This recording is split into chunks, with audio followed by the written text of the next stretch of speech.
We had just been married for 2 months and we were flat broke, living paycheck to paycheck, but we were able to break free from that cycle. Living paycheck to paycheck has become an all too familiar reality for a lot of couples and families. Here are some startling statistics. 75% of Americans live paycheck to paycheck, and that includes, by the way, 50% of those making $100,000 or more per year. So if that's where you're at, you are far from alone. However, there are numerous strategies and resources available to help you break free of this cycle. In this video, we'll give you practical tips and we'll walk you step by step through exactly what we did when we were in that position, and it helped us to break free from the cycle of living paycheck to paycheck. But first, if you don't know us, I'm Hope. And I'm Larry. And this is Under the Median, where every week we talk about practical frugality. Just to set the stage, we had been married for 2 months. He was at work. I got the bank statement and opened it and looked all the way down at the bottom line of the bank statement to see how much we had, and it was like zero. And not only were we living paycheck to paycheck, but it was really clear that we were actually spending more than what was coming in every single month. So he got home from work and I said, we've got some work to do. We need to figure this out. Well, and that was a wake-up call, too. It was kind of a scary moment in our early history. So the very first thing that we did, the first action that we implemented, was to start tracking our expenses.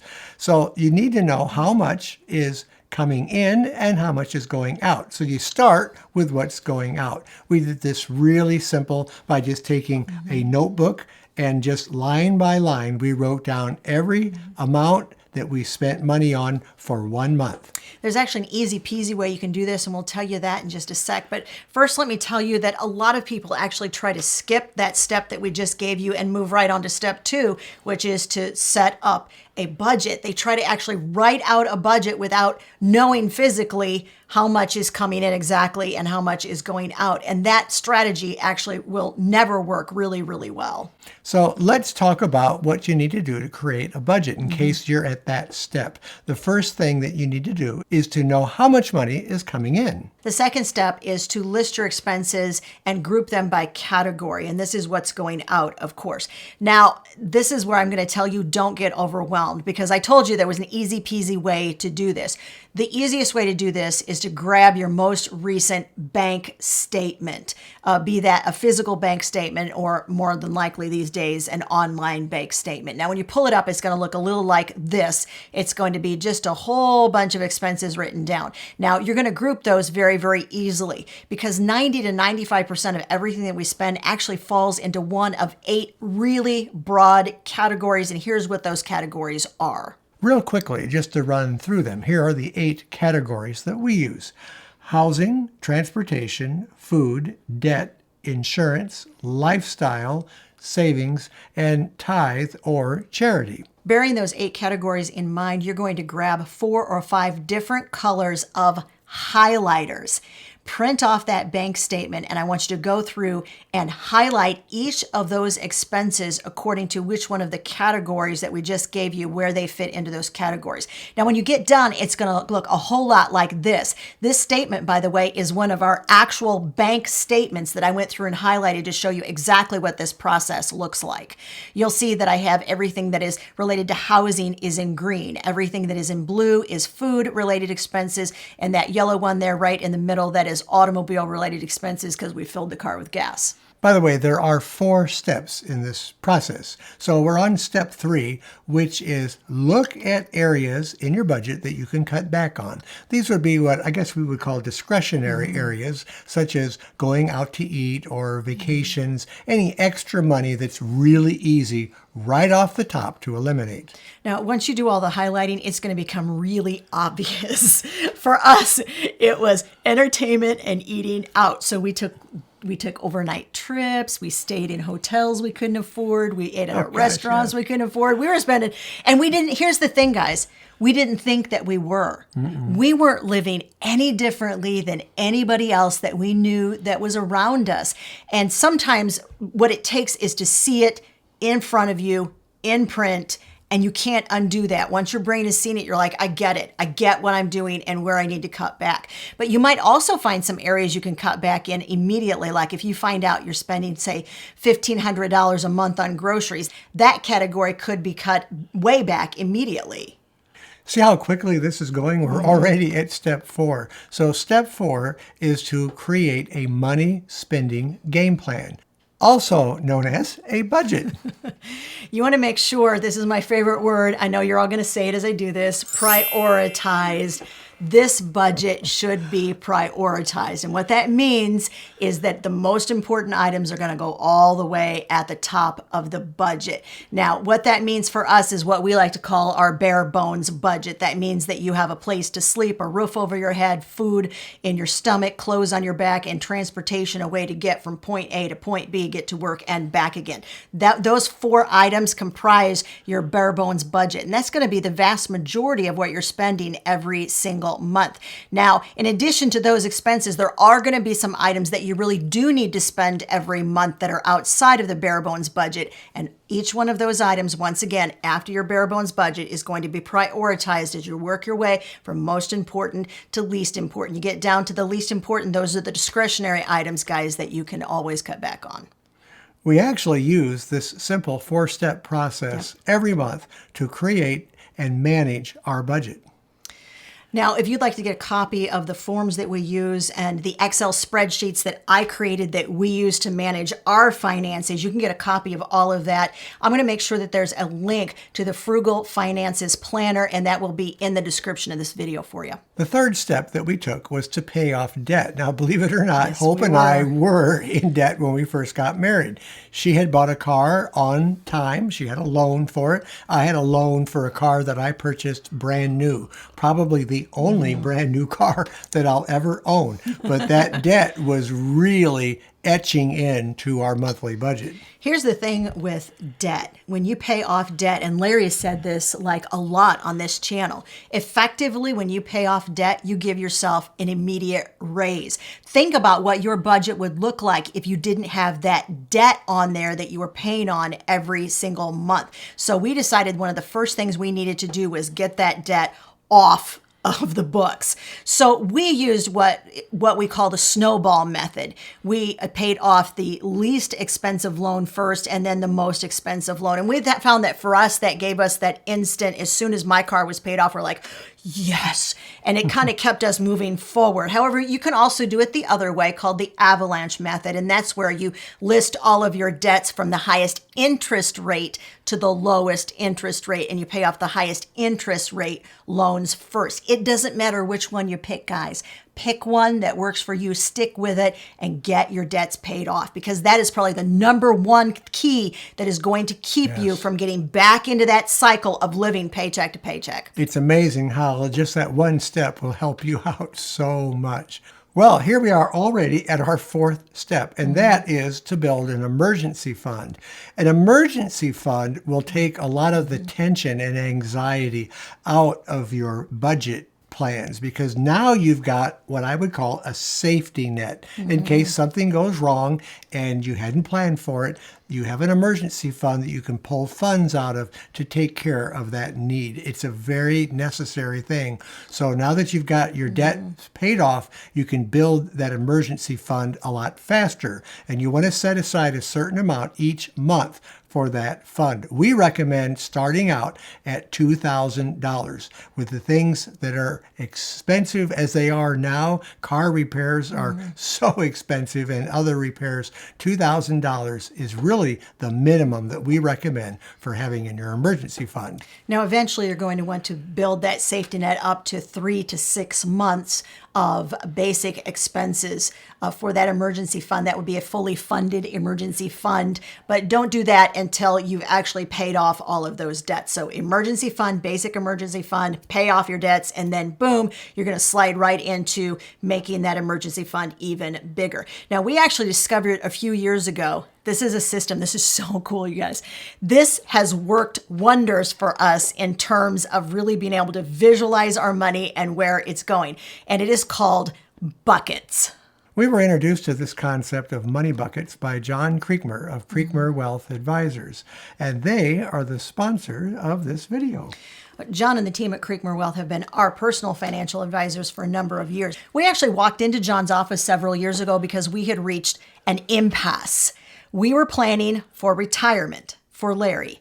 And it seemed like it was a huge goal. We weren't making any forward momentum. We felt really stuck. And it seemed like this huge number that we were never going to reach. And that's when we looked at each other and said, we feel like we need a second set of eyes on this situation. So we walked into John's office and he looked at us and said, so tell me about your buckets. And we were like, what are you talking about? What buckets?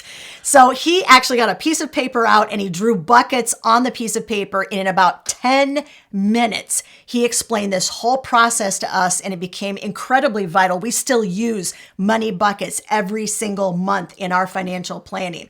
So the whole idea of money buckets is that you have a goal to reach. Let's say that it's retirement, or let's say it's something like paying off debt. You have to be able to visualize the money that you are putting toward those goals in terms of buckets. So he showed us how to really prioritize those goals. He told us, he said, the issue is you haven't figured out what buckets you are prioritizing, how much money is going into each of those buckets every month. And when one bucket is filled, you got to determine what is filled. Once it's filled, you're going to take that money that you've been putting into bucket number 1 and start putting it into bucket number 2. Then when number 2 is filled, you'll put it in bucket number 3 and so on. So the concept and the idea of buckets really, really works. Not only that, what we loved about the bucket idea was the fact that it will work for pretty much any area of your budget. Think about the concept of buckets when it comes to that whole idea of paying off debt, prioritizing those debts, filling the bucket to pay off the debt, and then putting that money into the second bucket, and so on and so on. And we use it a lot for what we would call our discretionary goals, like saving for a new sofa, which actually I have the money for the new sofa and now it just doesn't seem as important to me. So taking those buckets and putting a timeline on the buckets and how long it's going to take you to fill them. Super, super great idea. Now, if you feel like you could use a little bit of input and a second set of eyes on maybe your budget or your investing or saving for retirement, or maybe you need somebody to help you figure out what your buckets are, John and the team at Creekmer Wealth Advisors would love to field those questions. You need to live in the United States, guys, but there'll be a link for Creekmer Wealth Advisors all the way at the top of the description of this video. Let's say you've done all that you can do with your budget and there still isn't enough. Well, step 5 will address that issue. You need to increase your income. We did this in a variety of different ways. We got pretty creative. And once we sort of started grooving on, okay, what can we do? For us, it was a lot of little things that we did that added up over time to a lot of money to be able to shove toward paying off those cars and also actually living within our means. And one of those was that we did a lot of flipping. Oh, yeah. So we would buy something at a really, really low cost and fix it up, or maybe strip it and refinish it if it was furniture. Or he was great at like taking things apart and like oiling them if they actually just needed oil, putting them back together again, fixing televisions, things like that. We flipped a lot of stuff and made money on the side from the difference between what we paid and what we made on the item. Here's a big hint. People throw out things way before they're ready to be thrown out. They give up too soon. And a great classic example are old fans. An old fan can easily be brought back to life by just a little cleaning. They get gummed up with dust. It gets caught in the oil and grease. Take it apart. If you know how to do that, look up a YouTube video and put it back together, re-grease it, oil it, and boom, you got a brand new fan practically that you can sell, and they'll make some money for you. We actually advertised them at the time. It was the classified ads in the newspaper, but they would give you these coupons. If you took the paper, there were coupons in the paper once a week to get something advertised for free in the classified ad section. So we would have people that we knew that took the newspaper that would save those little coupons for us. And we had like 3 or 4 free ads every single week that we could put in the newspaper. But these days, of course, it's like Facebook Marketplace or eBay or someplace like that. Now, if you're looking into reselling things, we actually just did a video and Larry described how he puts things on Facebook Marketplace and gets top value for them. But the great thing about that video is all those tips and strategies can be used no matter where it is that you're selling an item Absolutely. secondhand. Yeah. So we'll make sure once again that video is listed in the description of this video and up above. We all have talents. We all have something that we know how to do and do well that people are willing to pay for.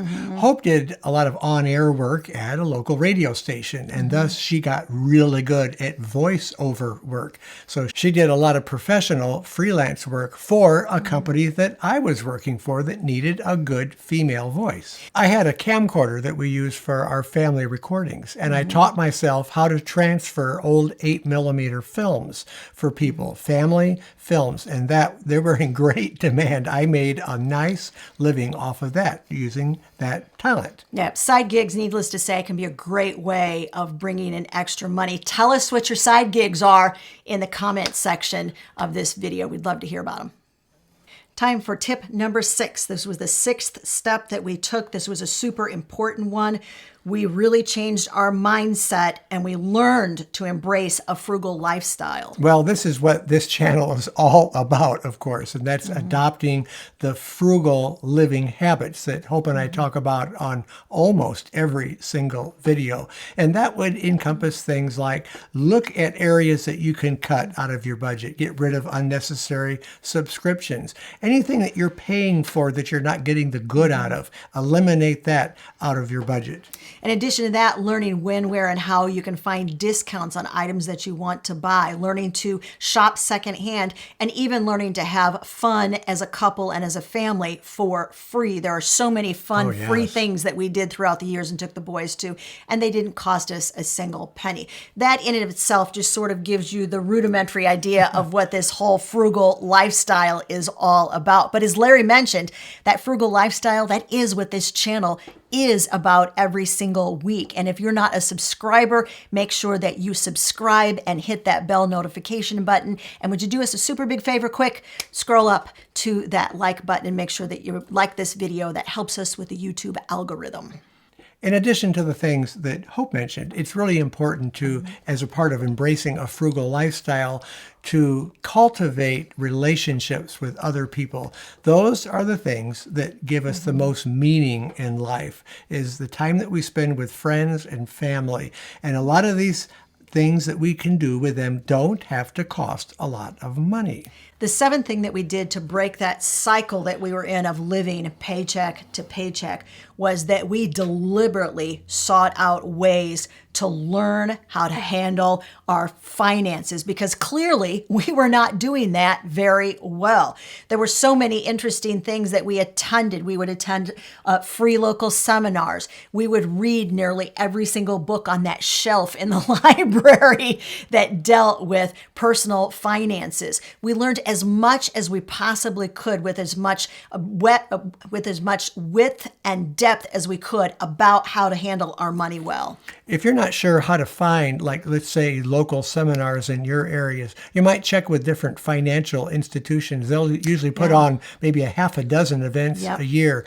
Go on your Facebook and just scroll down and look for messages that might be coming in from some of these places. Sometimes they send things through the mail where they're having an event, and this is very important for you to attend in order to save money. If you're getting ready to retire, there's a lot of free events that involve retirement savings. Now, here's another caution that we would have for you, and that is that this is not just a snap your finger and all of a sudden you're not living paycheck to paycheck. This is a process. It took us quite a while to figure out the ebb and flow of our life and our money and how those interacted with one another, and figure out what would work for us in order to help us to stay on task and stay on track. But we did get that figured out. But we do want to let you know, if it doesn't work the first time you try it, don't throw up your hands and say, I'm sorry, this whole thing doesn't work. It actually does. And you have to give yourself time to adjust to the lifestyle that you're looking for, because you're going to have to eliminate some bad habits, and that's going to take some time to develop the new habits, which will help you save money, get out of debt, and experience that financial freedom. Now, something we mentioned that was super critical for us in this whole process was figuring out how to budget. We talked just really briefly, ran you through those 4 steps in our 4-step process of budgeting every single month.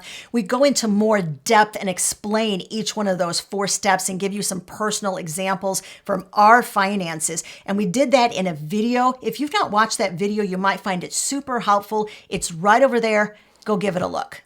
Well, we're on the 4th step now. We're not. Oh, yeah, I'm so sorry. I'm sorry. I'm so sorry. I'm so sorry. I'm sorry. Can you say it one more time? It's okay.